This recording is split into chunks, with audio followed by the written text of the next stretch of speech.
Salut! Allez, on se retrouve dans l'Apprenant Producteur. Donc, comme je vous avais expliqué, si vous n'avez pas vu les deux autres vidéos, allez les voir. On a parlé des tomates, du basilic.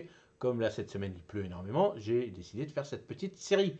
Dites-moi si ça vous plaît, hein, de la petite série, pourquoi ça ne pousse pas au potager. Donc, on va parler de 5 alors plutôt 3 légumes et 2 plantes aromatiques, les plus courantes, et surtout celles qu'on cultive en ce moment. Donc, dites-moi dans les commentaires si on continue cette petite série ou pas. Alors là, on va parler des courgettes. Allez, c'est ce que je vois un peu partout. Pourquoi mes courgettes, ils poussent pas? Et bien souvent en ce moment, ils se font bouffer. Donc là, ils n'ont pas besoin de pousser. On sait très bien qui c'est.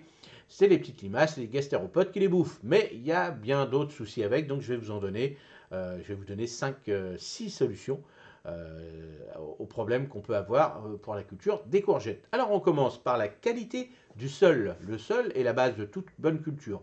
Les courgettes préfèrent un sol bien drainé, riche en matière organique et légèrement acide à neutre, entre 6 et 7. Si ton sol est trop compact, pauvre en nutriments ou trop alcalin, tes plantes de courgettes pourraient en souffrir. Ça je le répète encore, ça c'est la base du potager.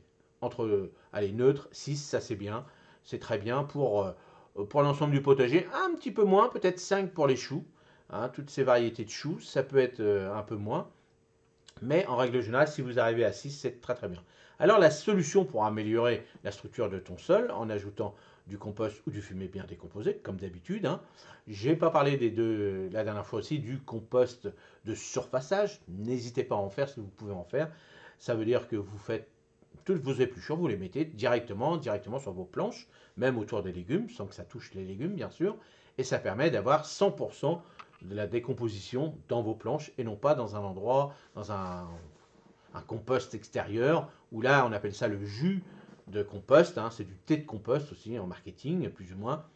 Et là, le jus, il s'en va en dessous. Donc bien souvent, ce qu'on fait, on plante directement dans le compost des courges, des choses comme ça qui adorent la nourriture. Mais c'est dommage de perdre tout ça, donc n'hésitez pas à faire du compostage de surfaçage. Dites-le moi hein, dans les commentaires si vous voulez que je vous fasse une vidéo là-dessus. Ça sera sympa. Là, on va arriver aux périodes où on va vérifier son potager, tout ça. On pourra faire des petites vidéos autres pour donner des petits conseils, ce genre de petites pratiques hein, du compost de surfaçage. Alors n'hésitez pas dans les commentaires. Alors vérifie le pH du sol en ajustant si nécessaire avec des amendements appropriés, chauds pour augmenter le pH, souffle pour le diminuer. Donc hein, je répète encore, pour les débutants, faites attention. Si vous voulez commencer avec ça, demandez bien à des professionnels pour bien vous mettre les bonnes doses, parce que là, vous pouvez carrément détruire vos planches si vous mettez trop de chaud ou trop de soufre. Ou sinon, il existe déjà euh, des paquets tout faits, et puis allez voir, hein, j'ai fait une petite boutique en ligne Amazon. J'avais rassemblé Amazon parce que je trouvais que c'était ce qu'il y avait de plus facile et rapide à mettre en place pour vous, en livraison surtout, et puis les prix étaient corrects. Donc allez voir dans la description, vous avez ça. L'exposition au soleil. Les courgettes sont des plantes gourmandes en lumière. Elles ont besoin d'au moins 6 à 8 heures de soleil direct par jour pour bien se développer. Une exposition insuffisante peut ralentir leur croissance. Donc la solution pour avoir du soleil pour les courgettes, choisis un emplacement dans ton jardin qui reçoit suffisamment de soleil. Si ton jardin est ombragé, envisage de cultiver tes courgettes en pot ou tu peux déplacer pour maximiser l'exposition au soleil. Alors bon, là c'est un peu tiré par les cheveux un petit peu. Ce qui est pas mal aussi si vous êtes dans le sud, bien sûr, je pense que les anciens ils ont l'habitude, c'est qu'ils cultivent les courgettes le matin avec du soleil ou en fin de journée et surtout dans la journée, c'est protégé par d'autres plantes parce que c'est vrai que les courgettes, on le voit bien, hein, il y a des moments quand il fait très très chaud, comme ça fait des grosses feuilles, il y a des moments où on est obligé de remettre un peu de flotte dans la journée si vraiment il fait très très chaud. Donc hop, des fois ça permet aussi de mettre constamment hein, 6 à 8 heures de soleil par jour. Des fois dans le sud ils ont beaucoup plus que ça. Donc faites attention, hein, des fois 6 heures. Moi je dis toujours une moyenne de 6 heures. Déjà c'est un minimum déjà, hein, ça c'est pas mal. Et après, bon, si on a moins de soleil après, c'est pas très très grave, mais au moins déjà ça permet de faire mûrir l'ensemble de nos légumes. Et puis il y a d'autres légumes hein, en plein été, par exemple, qui ont besoin de beaucoup moins de soleil, mais de lumière, comme j'ai parlé du basilic, et aussi tout ce qui est légumes à feuilles. Hein. Le basilic, c'est une aromatique à feuilles, mais les salades, les choses comme ça, les épinards, eux, en plein été, des fois, ils souffrent. Donc il faut prendre des variétés qui aiment bien la chaleur, donc faites gaffe quand vous plantez ce genre de légumes ou d'aromatiques à feuilles, de bien vérifier s'ils n'ont pas du soleil constamment, qu'ils ne sont pas en souffrance par rapport à ça. Par exemple, l'épinard, on évite de planter de l'épinard c'est-à-dire de semer de l'épinard en été. Alors, certaines variétés peuvent résister, mais des fois on évite parce que bah, ça monte tout de suite en graines. Hein. La coriandre, par exemple, ça monte tout de suite en graines quand il fait très très chaud. Donc faites gaffe quand même. Donc la solution, donc en pot, alors en pot, courgette en pot, il faut des gros pots quand même. Des fois ça peut être fait en bac aussi, mais ça peut être, voilà, on peut tout faire dans les pots. Il suffit de prendre le calibre, on va dire la grosseur du pot qui correspond à ce que vous allez planter dedans et après il n'y a pas de souci. Le seul petit inconvénient, et là on va en parler, c'est l'arrosage. Quand vous faites ça dans des pots, il faut surveiller l'arrosage et surtout de leur donner de la nourriture qui correspond bien sûr à la plante. À la plante ou aux légumes, bon c'est la même chose.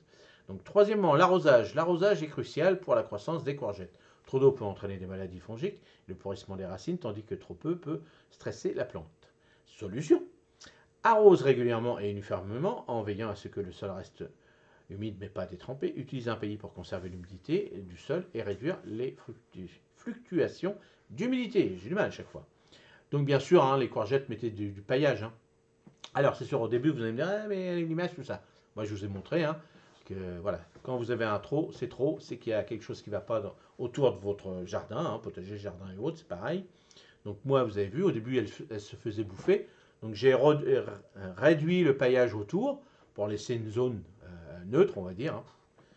On va dire comme ça. Comme ça, bah, les oiseaux, bah, le fait quand il y avait le paillage, bah, c'est vrai qu'ils allaient se dissimuler un petit peu en dessous. Donc les oiseaux, peut-être, ne voyaient pas qui mangeait ma courgette. Donc le fait de réduire le paillage autour du pied, bah, ça faisait une zone où là, les oiseaux ou autres, hein, parce que là, j'en ai plus, malgré qu'il pleut, puis qu'il fait bon quand même pour les limaces.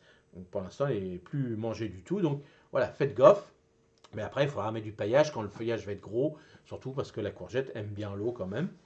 Hein, surtout au moment où elle commence à faire ses gros fruits, il faut de la flotte, ça c'est sûr. Donc les températures.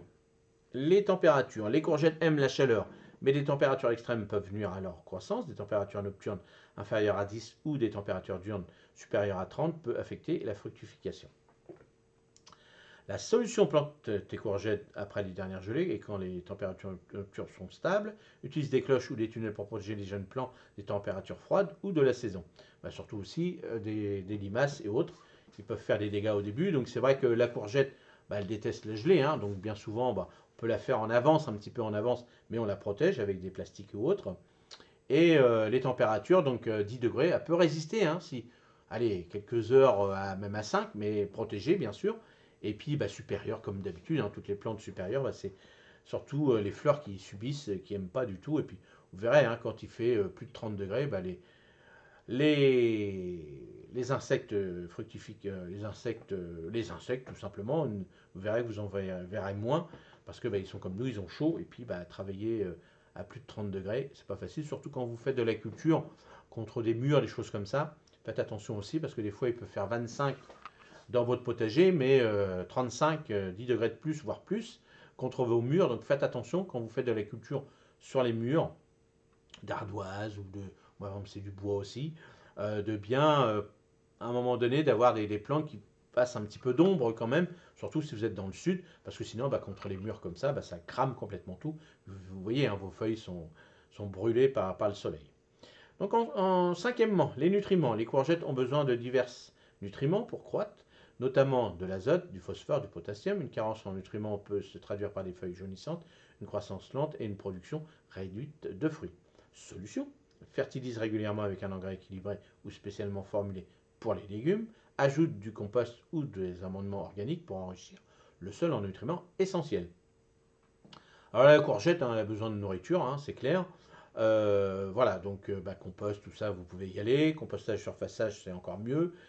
Hein, et comme ça, bah, voilà. Et puis si vous fertilisez les engrais avec des engrais naturels, hein, dans la description, je vous ai mis une petite boutique Amazon. Et là, vous avez des petits engrais spécialement pour ça.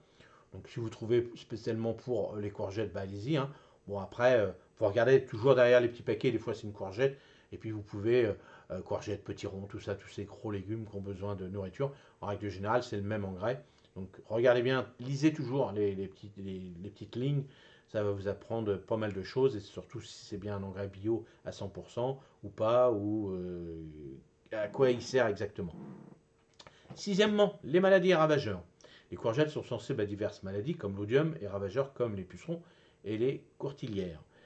Solution, surveille régulièrement tes plants pour détecter les signes de maladie ou de ravageurs. Utilise des traitements naturels ou biologiques pour lutter contre ces problèmes, comme le purin d'ortie et des insecticides biologiques. Alors, bon, moi souvent, hein, alors au début, bien sûr, comme tout le monde, hein, les gastéropodes, et puis surtout l'odium, hein, ça c'est clair. L'odium, le puceron jeune pousse, oui, c'est vrai que ça peut arriver quand même, moi chez moi, moins bien. Moi, surtout les gastéropodes et l'odium. Donc voilà. Bah, dites-moi, vous, quelles courgettes vous cultivez? Quels sont vos problèmes? Est-ce que j'ai déjà répondu avec ces 6 petits textes? Est-ce que j'ai déjà répondu à vos petits problèmes? Et puis, bah, s'il y en a d'autres, bah, n'hésitez pas dans les commentaires, on essaiera d'y répondre sans problème. Moi, j'utilise de la courgette longue, non coureuse, hein. Il existe de la ronde, il existe de la jaune, de la blanche. Oui, de la blanche. Non, je sais plus. Je sais plus de la blanche, je suis plus sûr. Non, mais de la striée, oui, ça je sais, des striées et autres. Et non, je confonds la blanche avec l'aubergine. Mais est-ce que ça existe? Je sais même pas, parce qu'il y en a tellement maintenant, on fait tellement de trucs, tout ça, donc à voir. Donc voilà, j'espère que ça vous a plu encore. Donc on en a encore 2. Demain, on parlera du poivron et la dernière, on parlera du persil. Et puis dites-moi dans les commentaires si ça vous plaît cette petite série, qu'on puisse en faire d'autres sans problème. Comme ça, si vous me le dites en avance, je pourrai les préparer. Allez, moi je vous dis à la prochaine vidéo. Salut, merci.